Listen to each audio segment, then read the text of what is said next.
I have a couple props I want to share with you before we get into this talk about money. And this first one, I have to ask that as I pass it around, that you handle it very carefully because it's only bound by 2 sets of strings. And if it came apart, I'd never get it back together again. So just be very careful, don't twist it, pass it carefully. But this is 1 million Bolivian pesos from 1985 in Bolivia. And here's the story to this. In 1978, just 7 years before I bought this would have been worth 40,000 American dollars. Because the peso in Bolivia in 1978 was about 25 to the dollar, as I recall, or maybe it was 40 to the dollar, which in any event, I know it was $40,000. 1 million, what's that work out to? Is that 25 pesos to the dollar? In any event, $40,000. In 1985, when Bolivia had, at one point while I was there, 50,000% inflation, Bolivian pesos on the day I arrived in April of 85 were going for 150,000 to the dollar. And 10 days later, when I went to leave the country, they had fallen to 200,000 pesos to the dollar. So if there's 1 million pesos here, what did I pay for this on the day I left the country? $5. So it went from $40,000 US dollars in value to $5 from 78 until the day I left in April of 85. Bolivian inflation accelerated from there, and by late summer, the Bolivian peso became completely worthless, and they had to have a new currency. And I don't recall what the ratio was by which they offered to give you new ones if you turn in so many old ones, but that's what they ended up doing. It was the second time in Bolivian history since the Second World War that they have destroyed a currency. They did it in the 50s and then did it again in the 1980s. So each one of these notes in here is a 1,000 peso note, and there are 1,000 of them. So that's 1 million pesos. You can take a look at it. How many of you have seen the largest paper note denomination ever issued from Zimbabwe? Is this now the second largest that they did? Okay, I don't think that they printed one bigger than this, but this is from just about 4 or 5 years ago. This is from Zimbabwe. It's the 100 trillion Zimbabwe dollar note. Yes, sir. They came out with a 200 trillion? I've got to get that then. Okay. Needless to say, this is completely worthless. I think they even have changed the currency since then, but they had inflation that was in the millions of percent just a few years ago. So until the 200 then, this was the largest denomination note ever issued anywhere, even in excess of that from Germany in 1923 and their famous hyperinflation of that year. And then finally, afterwards, I won't pass this around since it's glass and rather fragile, but you're welcome to come up and look at this afterwards. Framed here are 6 privately issued banknotes from the early 19th century, and all from the state where I lived for 33 years before moving to Georgia a year and a half ago. These are all from private issuers in the state of Michigan during the free banking period when dollars were issued privately. And you'll see there's Adrian Insurance Company. There are private banks, railroads issuing currency, which of course had to meet the definition at the time, in most cases described on the note itself. So that's a good example, 6 examples of privately issued banknotes, something we are not accustomed to today, needless to say, since everything we use is Federal Reserve notes. Well, in this hour, we're going to talk about money and inflation. And there'll be economics in this talk as well as history. And I'll start with a few background concepts about money itself. And I think everybody here would readily give the classic definition if I were to ask, right? It's a medium of exchange. By that we mean that money is a middleman It is something you trade for, not because you intend to use it or consume it for its own sake, for the utility that it directly, physically provides you, but rather as a means to get what you're ultimately after. It's a medium of exchange, which suggests to you that the value of it has something to do with the value, as you perceive it, of what it can get you. If it can't get you anything, it has no value, at least as money.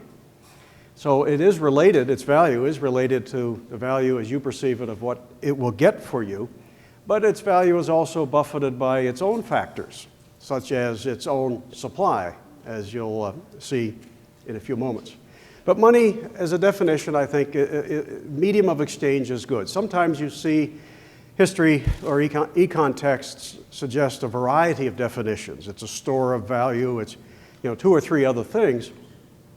But I think if money, first and foremost, has to be a medium of exchange, and if it is that, and reliably so, it then takes on some of these added functions. If it's a good money, it's also a store of value. You can hold it for some period of time, knowing that its value will not dissipate totally. Or if it does, people will abandon it and find something to serve as an alternative. There is a sense in which you can say that money is the most important commodity in a market society. Now that, for those of you who are planning to be economists, that may sound rather far-fetched. How can you say that money is the most important commodity in a market society? We've already said that money is only useful for what it gets you in exchange. Therefore, surely what it gets you is ultimately what we're really after, and that's of greater importance. But there is a narrow sense in which you can say that money is the most important commodity, and it's this. It is at least one part or one side of every non-barter transaction. Money is at least one side or one part of every non-barter transaction. Barter, of course, is exchanging a good for a good. You trade a pen for a pencil. No money, no middleman involved at all. But money is at least one part of every transaction in which barter is not a factor. And sometimes it's both parts or both sides of a transaction. If you buy German marks with Swiss francs, you've got money on both sides. Why does that suggest a great importance? Well, because whatever affects money will affect everything else. It's only in that sense that you can say it is the most important commodity in a market society. What you do to money can have far-reaching implications. It will affect everything else. Everything else is denominated, or its price is expressed in terms of units of the money. So you can derange an economy, you can screw it up royally, or you can create conditions in which the money is so solid, people are so confident in it, it really performs its function well, people have confidence in saving it. You can actually, through what you do with money, create a fantastic situation in which economic growth is possible, and sometimes spectacular rates of growth if money earns the confidence of the people using it. So what you do with money has a profound impact on everything else in the economic world. In that sense, it's the most important commodity in a market society. But don't confuse it with wealth. We've already talked about wealth being goods and services, money as a convenient way to acquire them, to claim them, but money is not wealth in itself. Money is so important, furthermore, that it is in a category of economic good all of its own. We speak as economists of different kinds of economic goods, capital goods and consumer goods in particular. Money is not within one of those two camps. It is an economic good of its own. It's in its own category. In fact, if somebody were to ask me, well, what kinds of goods are there in the economic world? I would say, well, there are free goods, which command no price because they're in such superabundance, like the air you're breathing. Only under certain rare circumstances, like underwater, will somebody pay for air provided for them in a canister of some kind. But typically, it's a free good. Then you have economic goods. They do command a price. They do have value. We do see people trading them. And among economic goods, you can identify consumer goods, which is at the end of the line of production. It's what we're ultimately after. capital goods, they're needed to make consumer goods, but then you have money in a category of its own. It's different from all other goods for at least two important reasons. Money is different from capital goods and consumer goods for a couple of important reasons. One is, it's only useful for what it gets you in exchange. Okay? It's not something you devour, consume for its own sake, its own utility. You use it, you get it in order to use it to acquire what you're really after. It's only useful for what it gets you in exchange. And a second reason it's different from all other capital or consumer goods is that its supply must remain scarce to perform its function. Its supply must remain relatively scarce in order to perform its function, for it to retain its definition and its use as money. Now that's different from capital and consumer goods for reasons that really require a momentary explanation here. If you could somehow tonight double the quantity of capital goods, of tools, dies, equipment, factories, machinery, or if you could double the supply of consumer goods, everything from, say, ice cream to clothing, we could say very roughly that society at the end of the day would be doubly wealthy.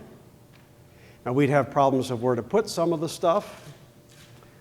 Doubling the supply of everything isn't necessarily in accordance with people's real wants or desires, but it would be a nice problem to have, wouldn't it? Where to put all the stuff that is now in such superabundance that we have previously saved for, invested, worked hard to produce.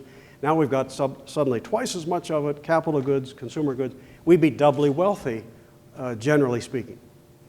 But if you doubled the supply of money, you would not be doubly wealthy. If you go back to that example I used in, I think, the Adam Smith talk about the guy at the concert hall who's giving you a ticket for the coat you leave on deposit. If he suddenly doubles the number of claim tickets, it's not the same as saying people are doubly wealthy in terms of coats. No, we just have twice as many claims on the same supply of coats. We're not doubly wealthy. Money, in a sense, it would be the same. Money is a kind of claim to the real stuff. You double the supply of it. It's not synonymous with doubling the wealth of a nation. If it were, then we could simply, I'm in favor of ending foreign aid anyway, but instead of sending what we do send, you could just send printing presses to Bangladesh or other poor countries and just say, here, print your way to prosperity. You want more wealth? Print more claims to it. But all that does, as you'll see later, is derange the economy, send false signals, put some people in a position where they can claim what they shouldn't at the expense of those who don't get what's theirs. You redistribute wealth in a very painful way, and you, in the long run, erode the very value and usefulness of the stuff you've just created.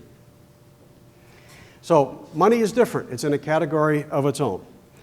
Another important thing about money is to think of it as the most marketable commodity in a society. It's the most marketable, meaning it's the one thing that almost everybody will accept.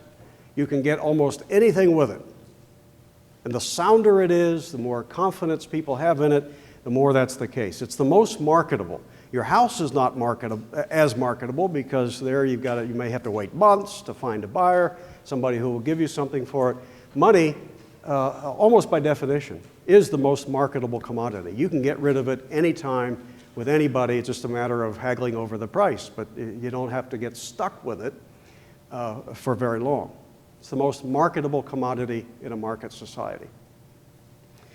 Now, having said that, this is just a few of the background basic elemental economic principles of money. We should say a few words about where it came from. How many here think that it was an invention of a king or a parliament or a Congress or a president or a government somewhere? Good.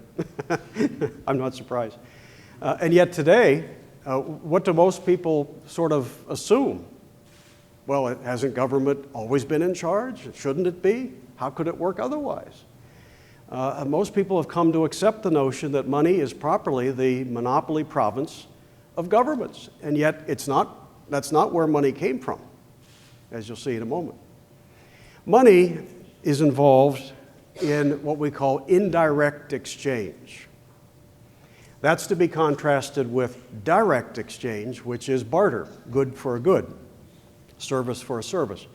Indirect exchange was born the first time somebody said, I'll trade you for that, not because I'm going to use that, I'm not going to eat it, I'm not going to hold on to it, but I'll trade for it because I know I can get rid of it to get what I'm really after. The first time a medium of exchange was used, we had indirect exchange, whenever that may have been. Okay?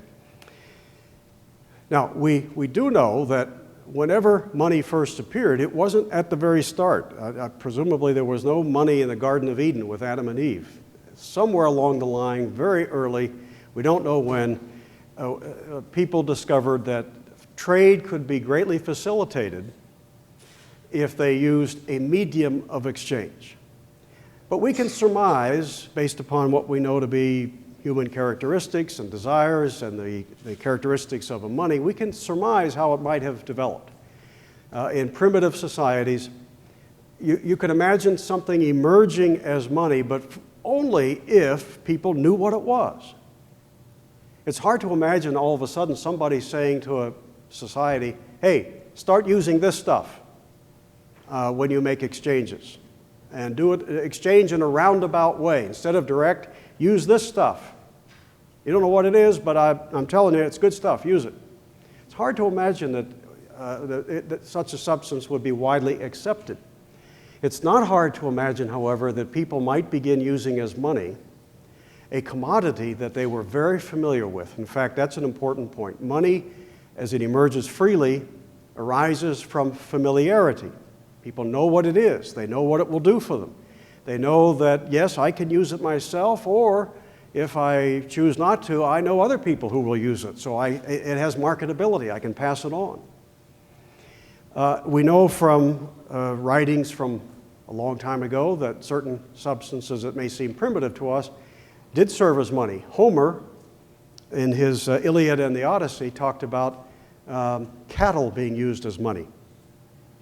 And iron cauldrons, large pots of various sizes being used as money. Now, you know, it's important to recognize that although we can easily criticize these weird, exotic, primitive forms of money, they surely represented an improvement over what came before, or they would not likely have developed.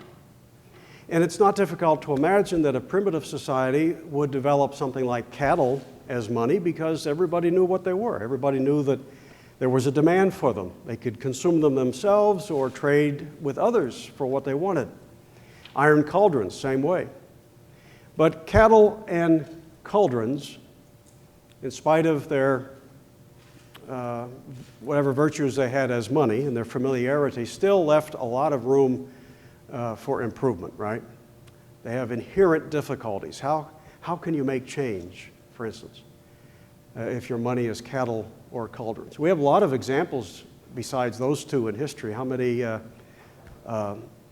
you here could name some examples of substances that have emerged as money at one time or another? Yes? Large stones. Large stones, yes. There's a book called The Evolution of Money by Rupert Ederer, E-D-E-R-E-R. It's the best book I know if you want a thorough compendium of all the weird stuff that has ever served as money. And he talks about stones on the island of Yap being used as money. Yes, sir? No, wampum, fur, whiskey. Yep, wampum, which were beads, fur, whiskey. I know they've all been used. Yes, sir?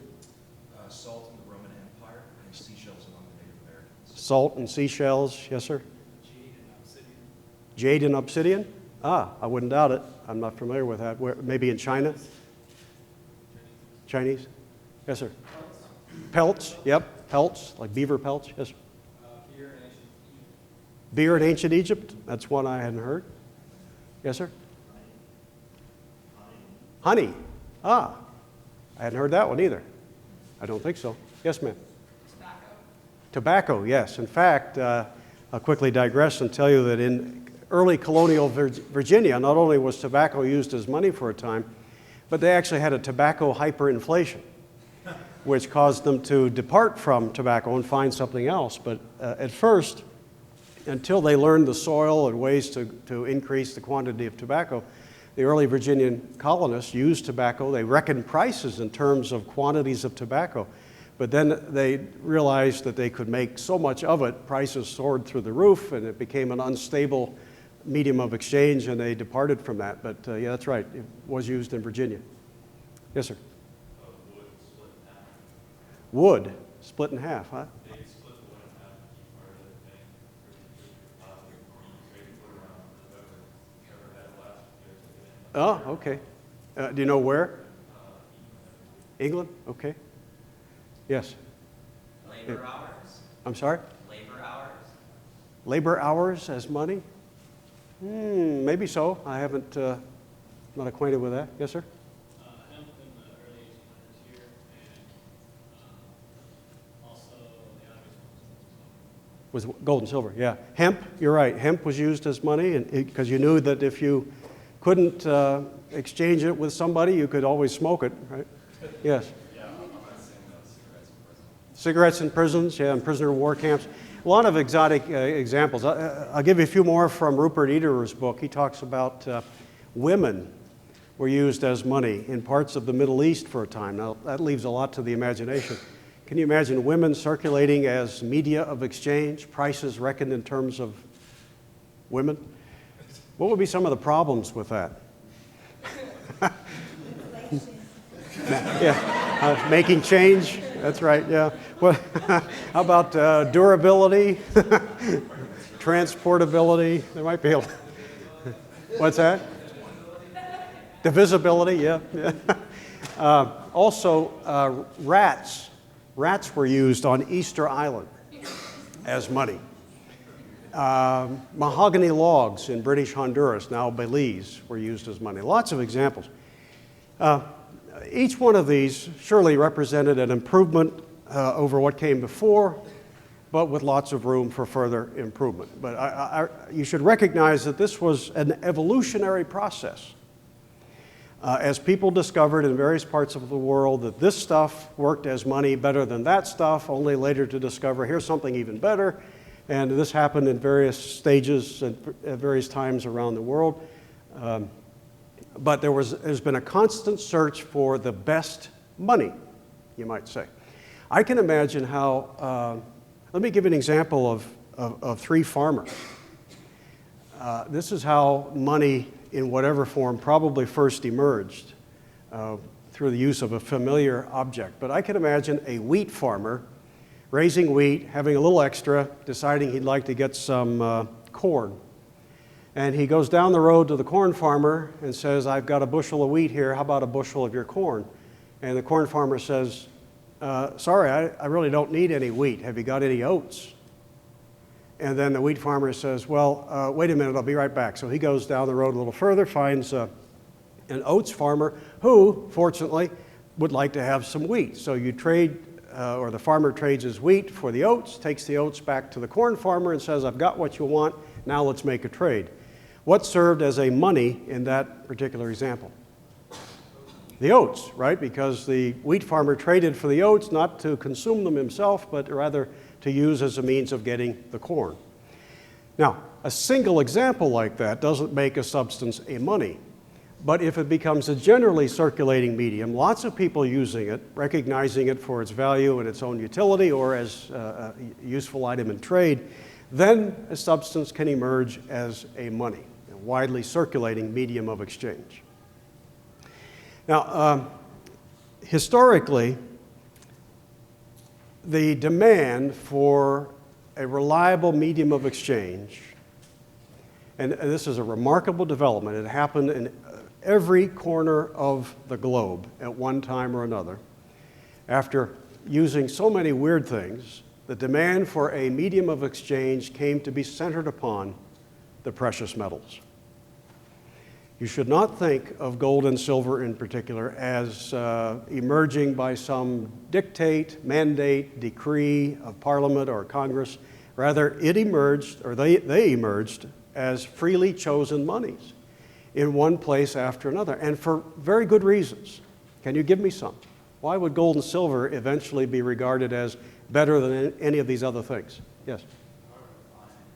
Harder to find. Now, that's a very good point, because today a lot of the opponents of gold as money would say, well, that's a drawback. That's why you can't have it today, because there just isn't enough of it.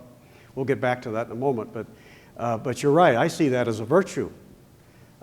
Many free market economists see that as a virtue. The fact that Mother Nature doesn't give it up very easily, and that the annual supply of gold, at least, silver maybe a little more pliable, but the annual increase in the supply of gold is pretty much between 2% and 4% a year.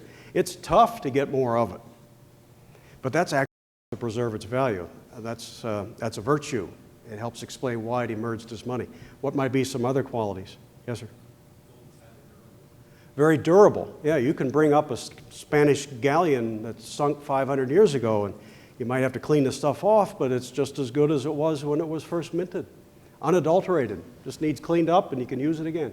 Yes, sir? Easy to transport, provide. That's right. Easy to transport, meaning that it has high value in very small quantities. Very small quantity represents a lot of potential purchasing power, right? That's important if you're a society on the run.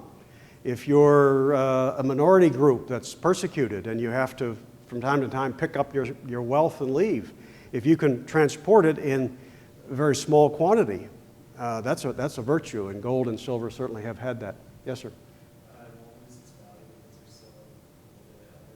I'm sorry? That's right. It won't use its value. It tends to be stable in value over long periods of time. Nothing's perfect. Value is very subjective and ever fluctuating, but gold and silver don't suddenly lose large quantities of value very often.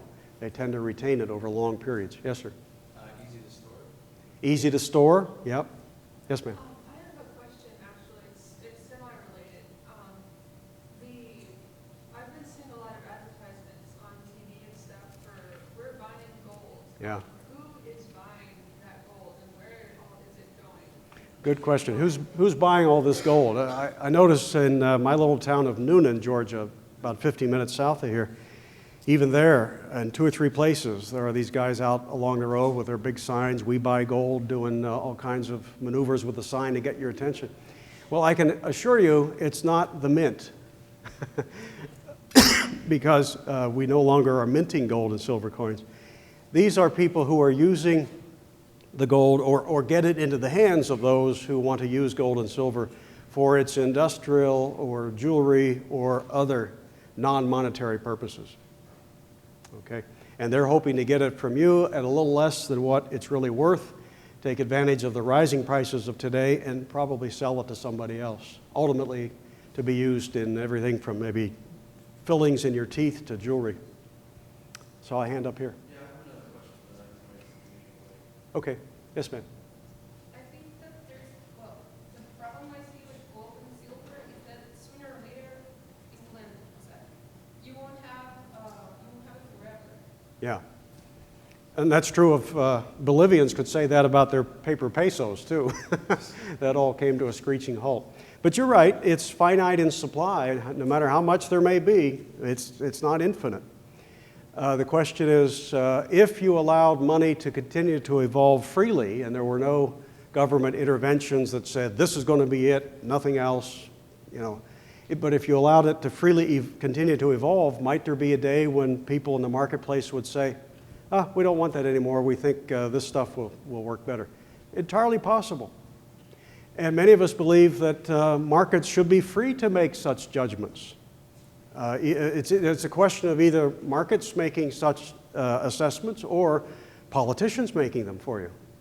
And I'd much sooner trust the track record of market forces in determining what substance works best as money. There's nothing inherent in being a politician that says you know better than what millions of people might know about what should serve as money.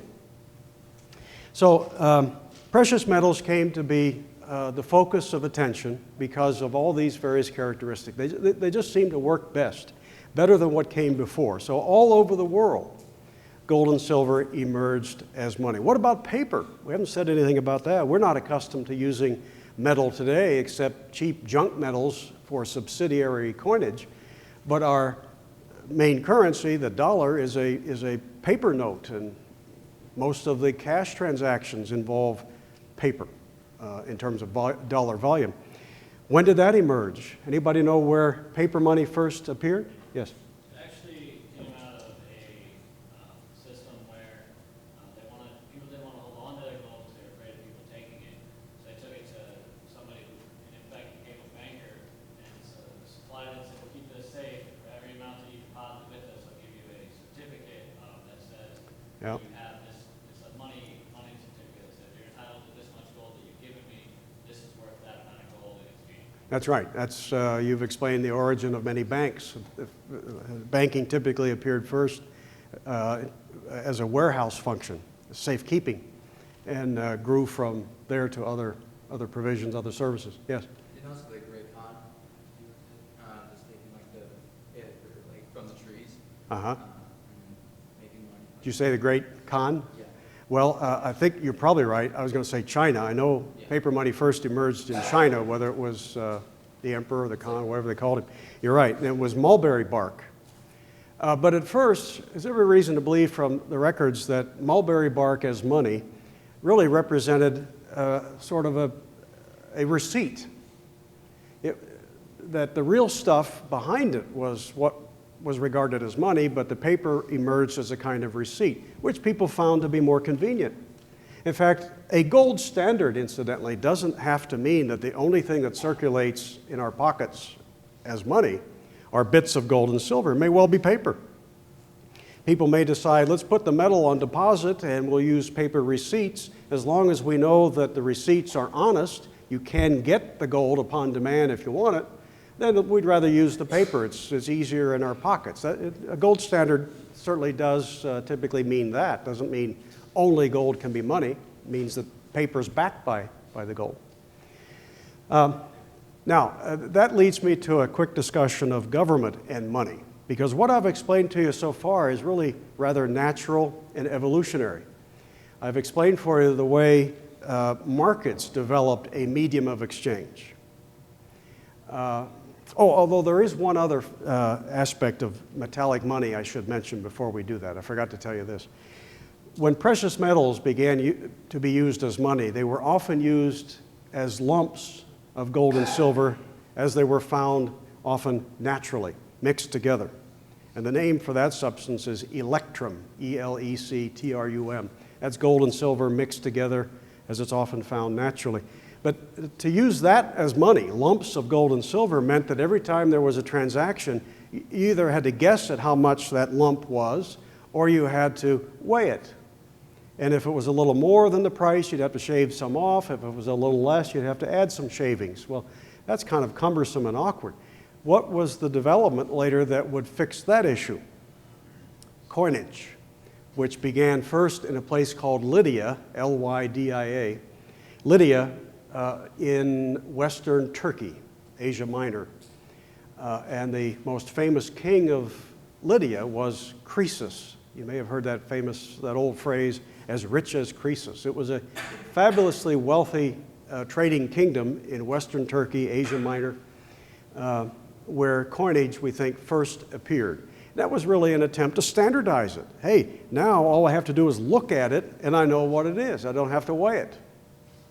That was a remarkable achievement. In fact, within 100 years, and by the way, that was 650 BC roughly, when coinage first appeared in Lydia. So within 100 years, which means about 550 BC, the Mediterranean world was using gold and silver coins. It became the foundation for the prosperity of ancient Greece. The use of reliable metallic money in the form of coinage by 550 BC. By the way, the first rule of numismatics, of coin collecting, is you know it's a fraud if the date on it says BC. You know, never buy a coin that's marked like 250 BC because they didn't know it was BC. But we were using gold and silver coins for hundreds of years before the birth of Christ. Now, back to paper money, first emerging as a receipt for the real stuff. And that will figure prominently in my discussion here for a few moments about government and money.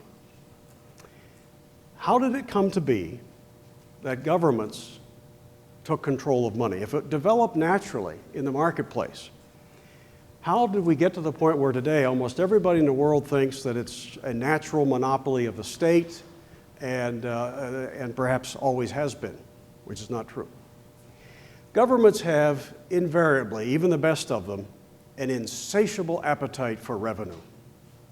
This is one of the distinguishing features, or one of the common characteristics, I should say, of all governments. They all have an insatiable appetite for revenue. They never have enough. There's always another war to fight, another foreign adventure to finance, another program to inaugurate, a monument to build, a constituency to buy, you know, fill in the blank. They always need more, which means there's always pressure to borrow or to tax or to, in some way, multiply the money that they can spend, okay? So governments, typically, it's hard to expect that a government that has an insatiable appetite for revenue will stand aside and observe this stuff being privately provided, exchanged, leading to great wealth and so forth, great commerce and exchange, and not wanting to get its hands on it.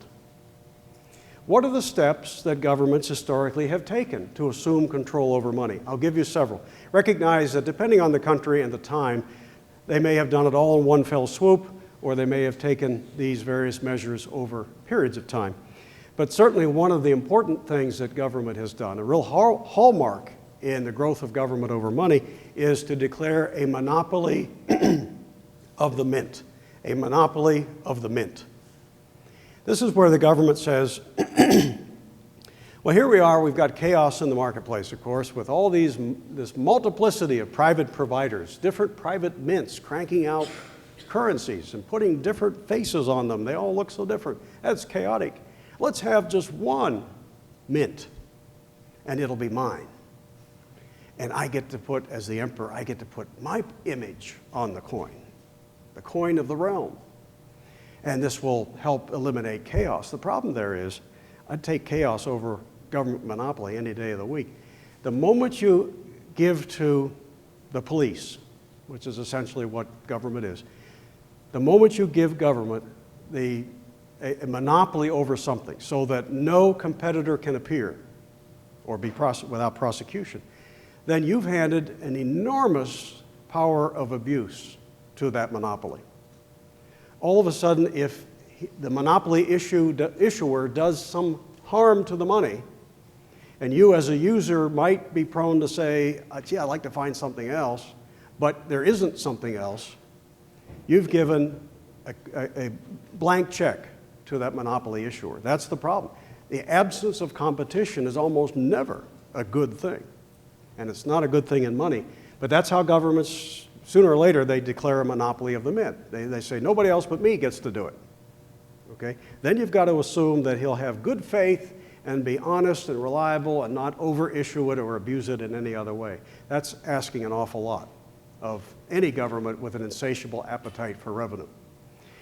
But there are other steps the governments have taken. Another is legal tender laws. We have them. Look at your dollar bill. It says this note legal tender for all debts, public and private. Another way to look at a legal tender law is it basically says you must use the king's money. Any debt that is expressed in terms of the currency, the dollar, is just canceled if you refuse to pay it in what has legally been determined to be the legal tender money. So you've got to use it. Now, why do you need a legal tender law? If your money is sound, honest, and reliable. You really don't. If it's the best around, you don't need a law that forces people to use it. They'll say, well, why wouldn't I use it? Why would I use an inferior money if this guy's producing the best stuff? You need a legal tender law when people start looking for an alternative, when they say, I don't know, I can't trust this. He's doing some funny stuff with it. You know, if Campbell's Soup is making tomato soup today and tomorrow they water it down with a little extra water and the next day a little bit more water and there's less and less tomato in it, you're going to start saying, gee, I'd like to get tomato soup from somebody else now.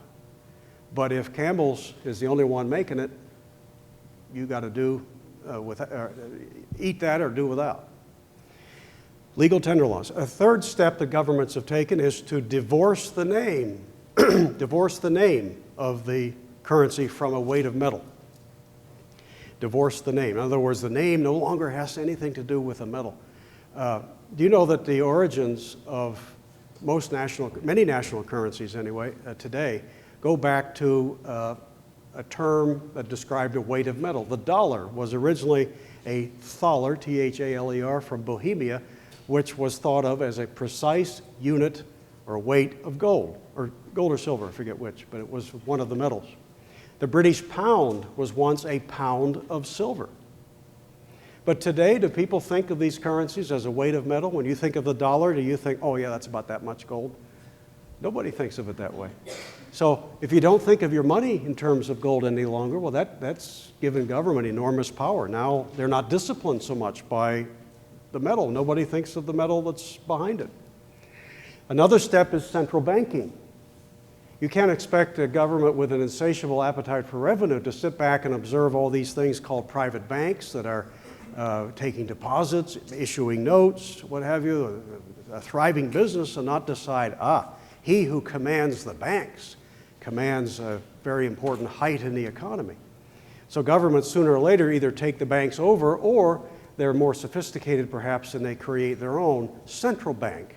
They leave other banks in private hands, but they begin to regulate and use the banks for their own purposes. They have a central bank that acts as the orchestra conductor, and the private banks are sort of players in the orchestra, all singing from the same hymn book or playing from the same music book. Okay, that's the typical order of the day around the world today, where you have a lot of private banks, but everything from their reserve requirements to what they can borrow from the central bank and other practices and so forth are regulated by law or by regulations of the central bank. The ultimate step, when government does this, you know it has total control over money, is when it embraces fiat money, F-I-A-T, fiat money. That's what we have today. Fiat money has to be paper, and fiat goes back to the Latin term, which basically meant, whatever the king says. Whatever he says is law. It just goes. Okay, fiat paper money. And that, to economists, means paper money that is issued by a monopoly mint or entity, the government, and which is not backed by redeemable in, convertible into any kind of reserve or base of precious metal. Its value is whatever it happens to fetch at any given moment, and it is dependent on for its supply upon the whims of those in political power. That's where we are today. We have fiat paper money. Now, how are we in time? Because I want to make sure I give you some examples. 15 more? Okay. Fiat paper money. This would not have emerged naturally, I don't think, in a free marketplace. It would be hard to imagine any society where somebody could come along and say, hey, everybody, stop using all this other stuff you're using as money, gold, silver, or whatever, and instead use my paper. I think people would say, wait a minute, what is it? Well, how can I use it? What's it for? Is it a receipt for something? Is it backed by, what will hold its value? It's hard to imagine fiat paper money emerging naturally. Why do governments historically not like the precious metals? When they have, over time, been the market's chosen monies, whole civilizations have risen and flourished with gold and silver as money. Why don't governments like it? It's hard to inflate because they can't print it. Think of gold and silver as a kind of discipline. If that's your money, boy, and you want to have more of it, you've got to either produce a good that people will exchange their gold and silver for, or you've got to dig a little deeper mine. But if you aren't so constrained, if your money is whatever you want to print, boy, That's an incredible power to have. Well, I want to give you a couple historical examples of an extreme paper fiat inflation. Okay, maybe you could argue that with very smart government officials, they could maintain a fiat paper standard for a long time. They would be disciplined enough. Maybe you could argue that.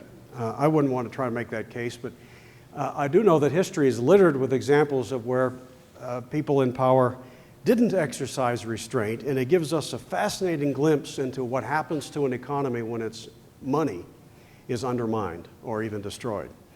Does anyone know where the Western world's first experiment was in unbacked fiat paper money? Where and when? Any guesses? Yes, sir. Confederate States? No, before that. French colony of Louisiana. It was in France. Colony of Louisiana. Louisiana was, it figured into it. The notes were issued in Paris. But can you, but you're onto it. Do you know when? 18th century, 1760. 60? 60 something. That Oh, you're very close. It was in France, but beginning about 1715. Okay? It's an interesting story because it involves a very colorful figure. There have been a couple biographies written of him I recommend. His name is John Law, L-A-W. Here's the story of the Western world's first experiment in paper fiat money, which ended in utter disaster in about a 5-year period.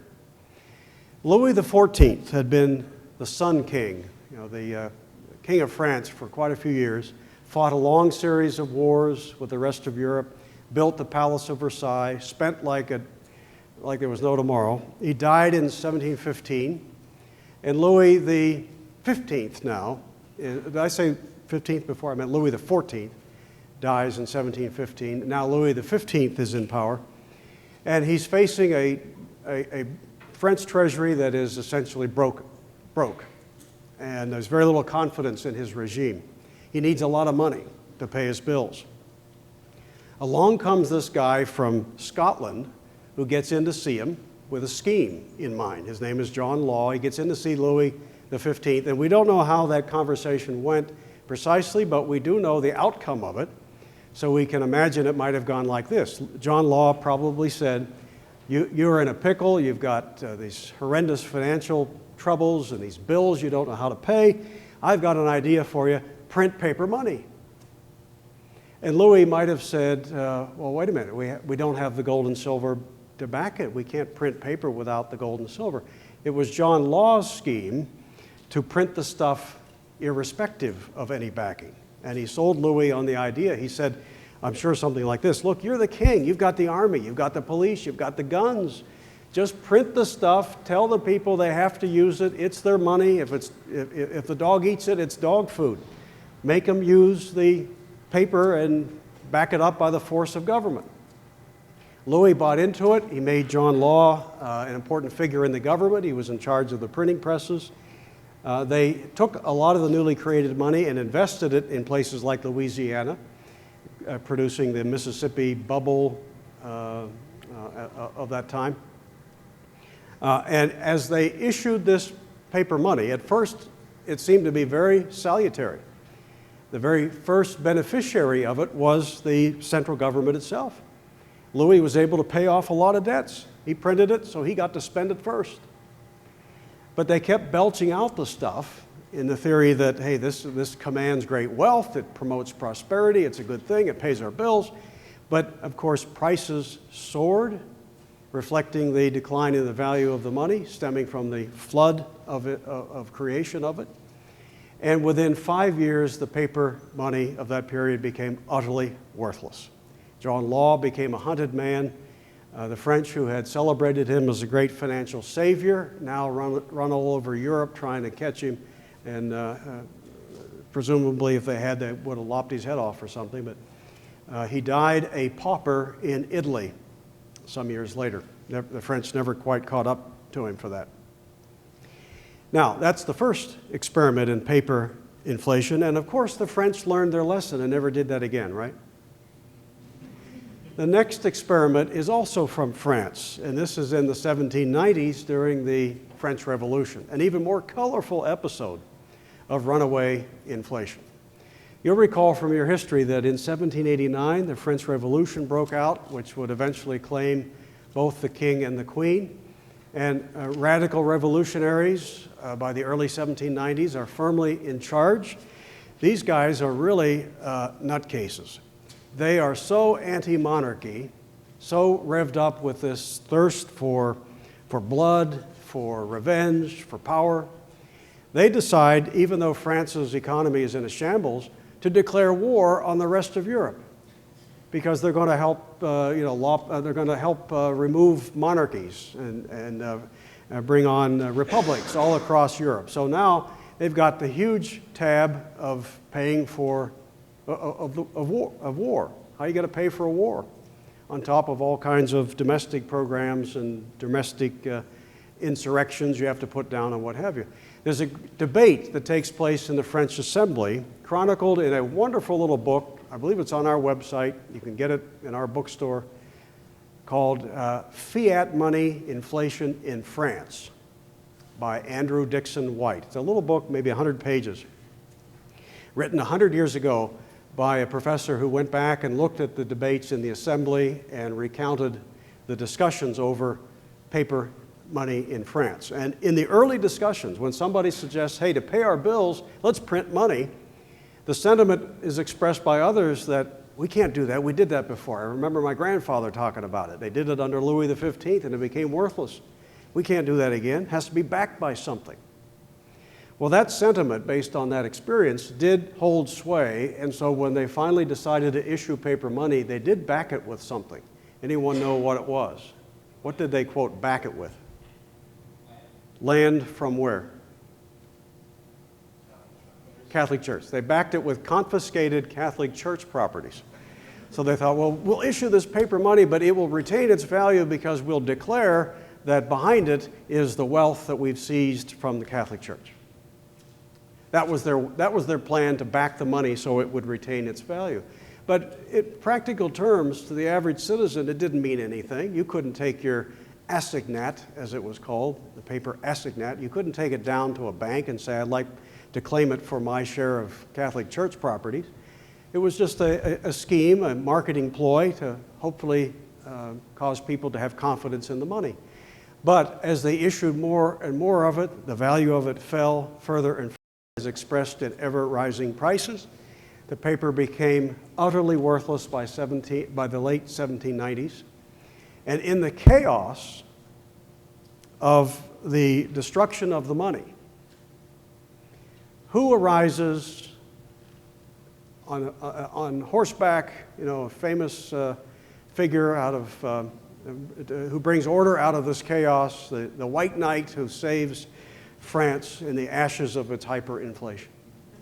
Napoleon Bonaparte, who then will rule for the next 16 years and continue the fight with the rest of Europe. To his credit, tyrant though he was, he never resorted to fiat paper money in all the many years, the 16 years he ruled France until 1815.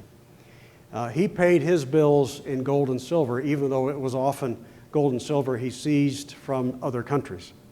But he did not resort to a paper unbacked money issue in all those 16 years. Well, maybe I've said enough to prompt some questions in the few remaining minutes that we have. Those are just two of many examples of hyperinflations, and have we said enough about money to prompt some questions? Yes, sir. I have a couple of others, sir. As it applies to legal tender laws. Oh, I'm sorry, we need the microphone. Sorry. Try to make your questions quick if you could. For legal tender laws, the ones that we have now in the United States, they typically say you have to accept this currency, but do they also say that you cannot accept any other currency? They say that, in effect, if your debt is denominated in dollars and you refuse to pay them back, pay the debt in what the government declares to be dollars to be, the debt is canceled. So it has a monopoly over what a dollar is and how debts in dollars are paid. Who's next, Jim? A lot of hands here. I didn't get an eye for that. What's that? I said, I didn't get an eye for that. You'll have to choose. Okay, I don't know whose was next. Here's a new one. Which one? Raise your hand again. Can you comment on the same thing that happened in America during the Revolution, where they had the Continentals that they printed? Yes. In fact, if you want to read more about this, I did do a little article in the Freeman on this subject. I may have mentioned it yesterday. I'm not sure. It's called the Times That Tried Men's Economic Souls. And we authorized a paper, the Second Continental Congress authorized a paper issue of continental dollars beginning in 1775, even before the Declaration of Independence. And Ben Franklin was put in charge of the printing presses. And the mandate from the Congress was print this new currency, but only $6 million worth. That was it. One issue, $6 million to help pay bills. But then it put somebody as honest as Ben Franklin in charge of it. You'd think maybe they'd keep their word, but the temptation was just too great. And in that article, which you can see on our website, I have the numbers, where then they said, well, we need a little bit more, how about 13 million? And before it was all done, they issued hundreds of millions of paper dollars, and by 1780, 81, the Continental became completely worthless. And you can make a case that the fortunes of the war changed for the better when we started getting honest with our money. My former professor actually made that argument, and I think it has some weight. But I would encourage you to read that for more detail on that episode. How about we'll move around a little bit, try some new hand. Here's a new hand, Drew, and then we'll go up there. Yes, Drew, right there in the white shirt.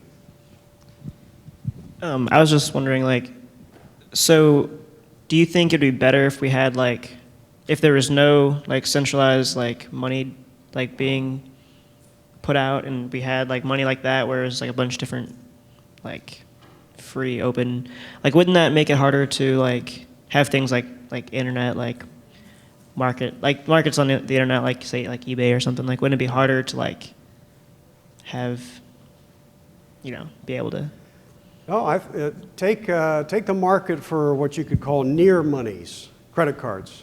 Okay? There's no government credit card issuer, no government credit card manufacturer. You have private credit card issuers providing purchasing power in the form of a credit card. And you have a multiplicity of private providers. That works fine.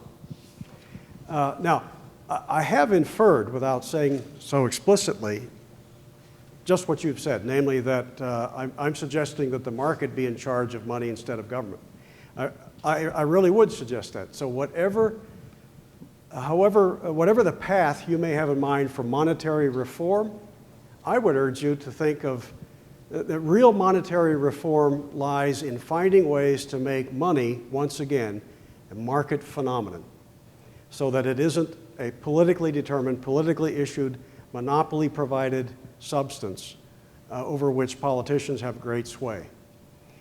And I'm not saying there's only one path, one way to get there, and only one thing that should be money, but I do know that the real discussion over monetary reform ought to be, how do we put the market in charge again? Just as, let's say, in the old Soviet Union, take any commodity, green beans. Maybe green beans were a government monopoly in the old Soviet Union.